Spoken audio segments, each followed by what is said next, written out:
एक महात्मा ने बताया, अगर मनुष्य कुत्ते को रोटी खिलाने के 8 फायदे जान जाए तो कभी दुखी नहीं होगा। महात्मा ने बताया, कुत्ते को एक टुकड़ा रोटी खिलाने से क्या फल मिलता है। एक समय की बात है, एक जंगल में एक महात्मा उपदेश दे रहे थे। तभी सबल नाम के शिष्य ने पूछा, गुरुदेव, मेरे मन में एक प्रश्न उठ रहा है। महात्मा ने कहा, भन्नते निसंकोच होकर पूछो, आपके मन में वह कौन सा प्रश्न उठ रहा है। तब सबल ने कहा, गुरुदेव, मैं यह जानना चाहता हूं कि कुत्ते को एक टुकड़ा रोटी खिलाने से मनुष्य को कौन सा फल मिलता है।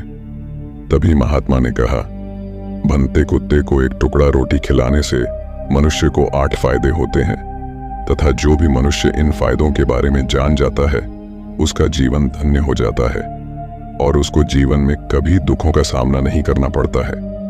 जो भी मनुष्य पृथ्वी लोक पर कुत्ते को एक टुकड़ा रोटी खिलाता है उसे 8 फायदे होते हैं और वह जीवन भर सुखी रहता है और उसे मृत्यु के बाद मोक्ष की प्राप्ति होती है। महात्मा ने कहा, अक्सर मनुष्य कई मौकों पर कुत्ते का नाम लिया करते हैं। किसी को गाली देते समय भी मनुष्य की जुबान पर कुत्ते का नाम आता है। मनुष्य गाली आदमी को देता है परंतु नाम कुत्ते का बदनाम होता है। तो क्या कुत्ते का जीवन इतना गया गुजरा है। भगवान बुद्ध ने कहा, एक समय की बात है, एक काले रंग का कुत्ता था। वह बहुत ही लाचार था और भूखा प्यासा था। वह गांव में सभी के घर घर जाता था परंतु उसे कोई भी व्यक्ति रोटी का एक टुकड़ा भी नहीं देता था। वह भूख के मारे इधर उधर घूमता रहता।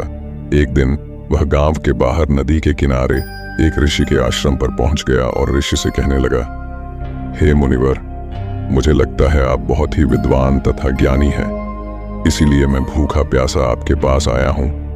कृपा करके आप मुझे एक टुकड़ा रोटी का दे दीजिए जिसे मैं खाकर अपनी भूख को शांत कर लूं।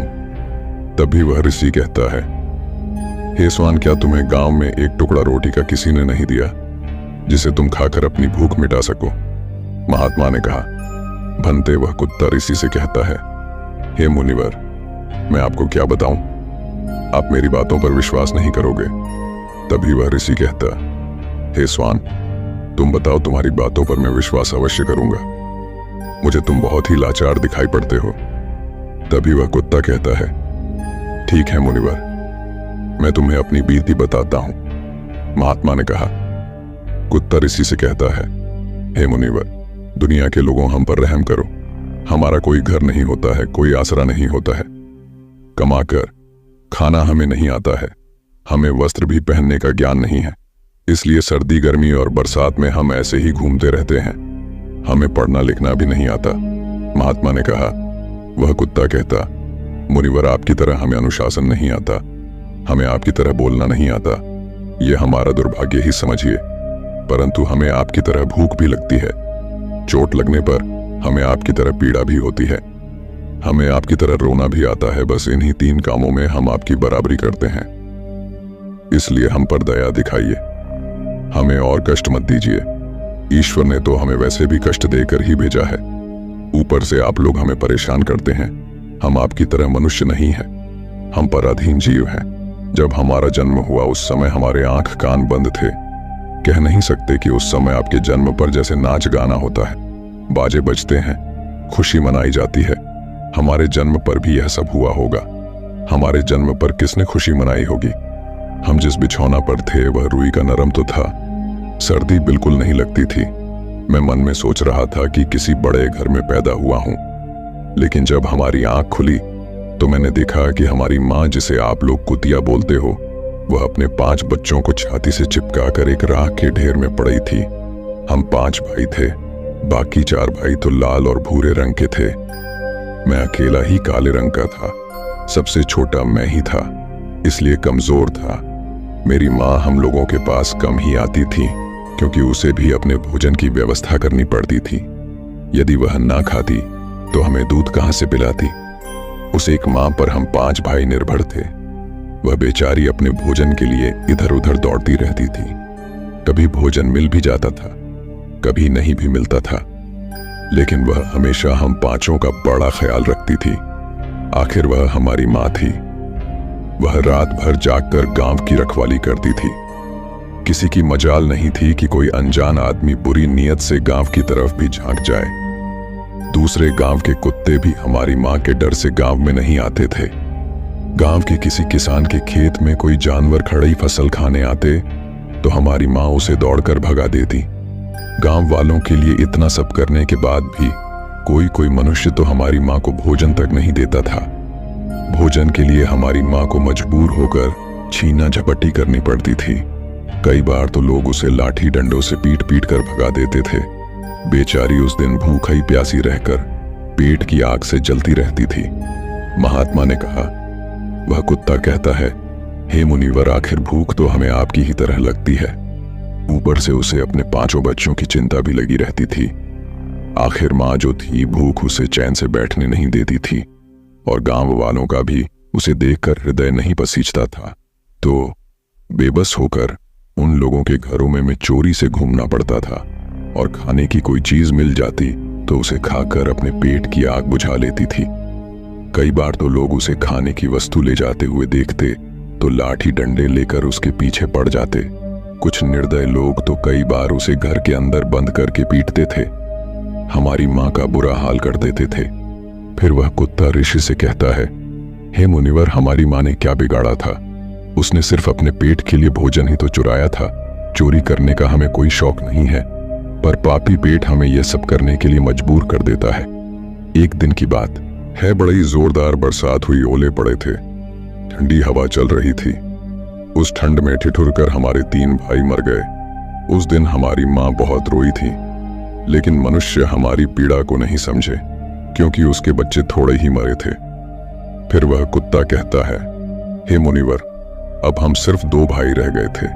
हमारी मां हम दोनों की अच्छे से देखभाल करने लगी थी। फिर एक दिन उसी गांव में ठाकुर साहब के घर पर दावत चल रही थी और अनेक प्रकार की मिठाइयां बन रही थीं। ठाकुर साहब के घर काफी मेहमान आए हुए थे। हमारी मां कुछ खाने की तलाश में बार बार उधर जाती, लेकिन लोग उसे दुत्कार कर भगा देते थे। किसी को उस पर इतना भी तरस नहीं आया कि एक रोटी उस बेचारी को खाने को फेंक दे। एक रोटी से उनका क्या बिगड़ जाता। मेरी मां बार बार जाती और वहीं खड़ी खड़ी देखती रहती थी। ठाकुर साहब के आंगन में दावत खाने का सिलसिला चालू हुआ। भोजन परोसा जाने लगा। मेरी मां भी वहीं जाकर पूछ हिलाने लगी। खाना परोसने वाला आदमी जब किसी काम से भीतर गया तो मेरी मां दबे पांव रोटी लेने को चल पड़ी। फिर दूसरे आदमी ने मेरी मां को जाते हुए देख लिया तो चारों ओर से लोग चिल्ला चिल्ला कर उसकी तरफ भागे। मेरी मां उनकी चीख सुनकर घबरा गई। 2-3 आदमी लाठी लेकर उसके पीछे बड़ी बेहरमी से दौड़े। मेरी मां वहां से घबराकर भागने लगी, परंतु उसे वहां से निकलने का कोई रास्ता नहीं मिला क्योंकि सामने से लोग लाठी डंडे लेकर आ रहे थे। तभी मेरी मां वहां पर जो लोग भोजन कर रहे थे उनको लांघ कर निकल गई। महात्मा ने कहा, आगे वह कुत्ता कहता है, हे मुनिवर, मेरी मां अपने निकलने पर इतनी हैरान नहीं थी जितनी कि उन लोगों को देखकर हुई थी जो वहां पर दावत खा रहे थे। वह सब उठकर खड़े हो गए। उन्होंने भोजन करना छोड़ दिया और कहने लगे कि कुतिया के लांघ जाने के कारण भोजन भ्रष्ट हो गया है। सब एक दूसरे से विचार विमर्श कर रहे थे कि अब क्या किया जाए, खाना तो सब खराब हो गया। फिर ठाकुर साहब फूट फूट कर रोने लगे। कुछ लोग तो यह भी कह रहे थे कि भाई, कुतिया के लांघने से भोजन खराब कैसे हो गया? उसने खाने में या पतलों में मुंह थोड़ी डाला है, सिर्फ ऊपर से लांघ कर ही तो गई है। और कहने लगे, शहरों में तो लोग कुत्ते को पालकर घर के अंदर सुलाते भी हैं और खिलाते भी हैं, तो इसमें कोई बुरी बात नहीं है। अगर कुतिया लांघ कर गई है तो भोजन खराब नहीं हुआ है। लेकिन उनमें से कुछ लोग बड़े घरों से ताल्लुक रखते थे, उन्होंने एक भी नहीं चलने दी। कह रहे थे कि भोजन तो भ्रष्ट हो गया है, यह हमारे खाने के लायक नहीं है। आखिरकार उन्हीं की बात मानी गई। अब तो वह सारा भोजन गरीबों में बांट दिया गया। उस दिन तो मेरी मां को खूब पेट भर के खाना मिला था। ऐसा सुख उसने जीवन में कभी नहीं पाया था, लेकिन वह सुख उसके लिए बड़ी मुसीबत बन गया। वह भोजन करके वहां आराम से लेटी ही थी, उतने में वह ठाकुर डंडा लेकर वहां आ पहुंचा और उसे बुरी तरह से पीटने लगा। उसे बाहर भागने का भी कोई अवसर नहीं मिल पाया। डंडों की चोट से वह बुरी तरह से चिल्लाने लगी। माँ का विलाप सुनकर पत्थर भी पसीज जाता है, पर उस निर्दय को उस पर जरा भी रहम नहीं आया। वह उसे कठोरतापूर्वक पीटता रहा। माँ का वह सौर पूरे गांव में सुनाई दे रहा था। तब कुछ लोग आए और उसे समझाते हुए बोले, ठाकुर साहब, जाने दो, भूख में तो आदमी की भी बुद्धि भ्रष्ट हो जाती है। ये तो एक पशु है, इसे अच्छे बुरे का क्या ज्ञान। अब इसे मारकर आपको क्या मिलेगा? जो होना था सो हो गया। लोगों के समझाने के बाद उसने हमारी माँ को पीटना बंद किया। माँ ने आकर सारी कहानी हम दोनों भाइयों को सुनाई। हमने सोचा कि कितना कष्ट भरा है हम कुत्तों का जीवन। आदमी एक रोटी के टुकड़े के बदले एक चोर की जितना पीटता है। बेकार है ऐसे लोग जो हम लोगों की पीड़ा को नहीं समझते। महात्मा ने कहा, वह कुत्ता कहता है, हे मुनिवर, एक दिन की बात है, उसी गांव के बाहर एक ब्राह्मण आकर ठहरा हुआ था। उसने अपने भोजन के लिए एक जगह चूल्हा बनाया और उस पर दाल बनाने के लिए रख दी। उसके बाद आटा गोद कर रख दिया। वह वहीं पास में कुएं पर पानी लेने चला गया। इधर कहीं से मेरी माँ भी घूमती हुई वहीं पहुंच गई। उसने आटे को देखा तो सोचने लगी कि शायद इस आटे का कोई मालिक नहीं है। यही सोचकर वह उस आटे को खाने लगी। उधर उस ब्राह्मण ने कुएं के पास से देखा कि उसका आटा एक कुतिया खा रही है, तो वह बड़ा दुखी हुआ। वह बेचारा रोने लगा, क्योंकि वह भी 2 दिनों का भूखा और थका हुआ था। कुछ लोगों ने उससे कहा, अरे ब्राह्मण देवता, इस कुतिया ने तुम्हारा भी आटा बिगाड़ दिया। कल तो इसने ठाकुर साहब की पूरी रसोई बिगाड़ कर रख दी। ब्राह्मण दुखी होता हुआ बोला, भाई, मुझे क्या मालूम था, यह दुष्ट कुतिया मेरे आटे को खाने के लिए घात लगाई बैठी है। ब्राह्मण ने ना आव देखा, ना ताव लाठी लेकर उस कुतिया के ऊपर टूट पड़ा। माँ उस आटे को ठीक से खा भी नहीं पाई थी, पर उससे ज्यादा की उस पर लाठी बरस गई। महीनों तक मेरी माँ लड़खड़ाते हुई घूमती रही। तब उस दिन समझ में आया कि आदमी कितना खुदगर्ज है। हम उसका कोई भी कार्य करते हैं तो भी वह हमें नहीं समझता। आगे वह कुत्ता कहता, हे मुनिवर, हमारी कमी यह है कि हम उन्हीं मतलबी इंसानों के अधीन रहना चाहते हैं जो हमें कष्ट देता है, जो हमें प्यार से खिलाता है। हम उसके कितने काम आते हैं यह उन्हें नहीं पता। उनके घर की रखवाली तो करते ही हैं, साथ ही साथ और भी बहुत सारे लाभ हैं जिन्हें मनुष्य नहीं जानता। महात्मा ने कहा, यदि मनुष्य कुत्ते को रोटी खिलाने के फायदे जान जाए तो अपने जीवन में होने वाले नुकसान से बच सकता है। आज मैं आपको बताऊंगा कुत्ते को रोटी खिलाने के 8 फायदे। मनुष्य को पता नहीं है कि जब भी घर में रोटी बनाई जाती है तो सबसे पहली रोटी गौ माता की होती है और पिछली रोटी कुत्ते की होती है। महात्मा ने कहा, ऐसा ही विधान भगवान ने बनाया था, लेकिन भगवान के बनाए उस विधान को भूलकर मनुष्य अगली और पिछली रोटी स्वयं ही खा जाता है। इसका दुष्प्रभाव उसके जीवन पर पड़ता है। कुत्ता वह प्राणी है जिसको रोटी खिलाने से मनुष्य के जीवन में पड़ने वाले ग्रहों के दोष भी दूर हो जाते हैं। महात्मा ने कहा, कुत्ते को रोटी खिलाने का पहला फायदा, कुत्ते को रोटी खिलाने से शनि का नकारात्मक प्रभाव कम हो जाता है। शनि ग्रह जब अपनी कुदृष्टि डालता है तो हर मनुष्य बर्बाद हो जाता है। जिस व्यक्ति पर उनकी महादशा का आरंभ हो जाता है तो बने बनाए काम अपने आप बिगड़ने लगते हैं और वह मनुष्य आर्थिक तंगी का शिकार हो जाता है। उस स्थिति में व्यक्ति यदि कुत्ते को रोटी खिलाता है तो उस पर शनि का दुष्प्रभाव बहुत ही कम हो जाता है। कुत्ते को रोटी खिलाने का दूसरा फायदा, कुत्ते को रोटी खिलाने से भाग्य आपके पक्ष में हो जाता है। आपके घर के अंदर नकारात्मक शक्ति नष्ट हो जाती है। कुत्ते को रोटी खिलाने का तीसरा फायदा, कुत्ते को रोटी खिलाने से माता लक्ष्मी प्रसन्न हो जाती है और आपके घर में धन दौलत की कभी कमी नहीं रहती है।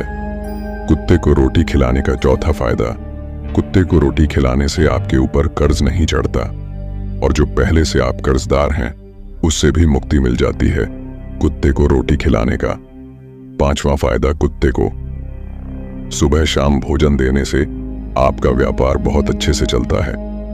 कुत्ते को रोटी खिलाने का 6ठा फायदा, कुत्ते को रोटी देने से आपकी आयु में वृद्धि होती है और अटका हुआ धन वापस मिल जाता है।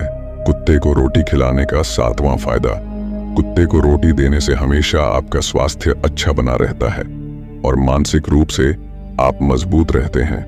आपका मन हमेशा ऊर्जावान रहता है। अच्छे विचार आपके मन के अंदर आते हैं। कुत्ते को रोटी खिलाने का 8वां फायदा। कुत्ते को रोटी खिलाने से भगवान प्रसन्न रहते हैं, क्योंकि भगवान को समस्त जीवों की चिंता रहती है और जो समस्त जीवों पर दया दिखाता है, भगवान भी उस मनुष्य से हमेशा प्रसन्न रहते हैं। भगवान की कृपा सदैव उस परिवार पर बनी रहती है। आपने अपने बुजुर्गों से सुना होगा, कहते हैं कि जब कुत्ता रोता है तो अपशुकुन होता है, कोई संकट आता है, किसी की मृत्यु होती है। इसलिए कुत्ते को कभी रुलाना नहीं चाहिए। इस प्रकार से महात्मा ने सबल को कुत्ते को रोटी खिलाने के 8 फायदे बताए और जो भी मनुष्य कुत्ते को रोटी खिलाता है तो उसे इन 8 फायदों का फल प्राप्त होता है। वीडियो अगर पसंद आया हो तो वीडियो को लाइक और हमारे चैनल टाइम इंस्पायर्ड को सब्सक्राइब करें और अपने दोस्तों के साथ शेयर करें। धन्यवाद।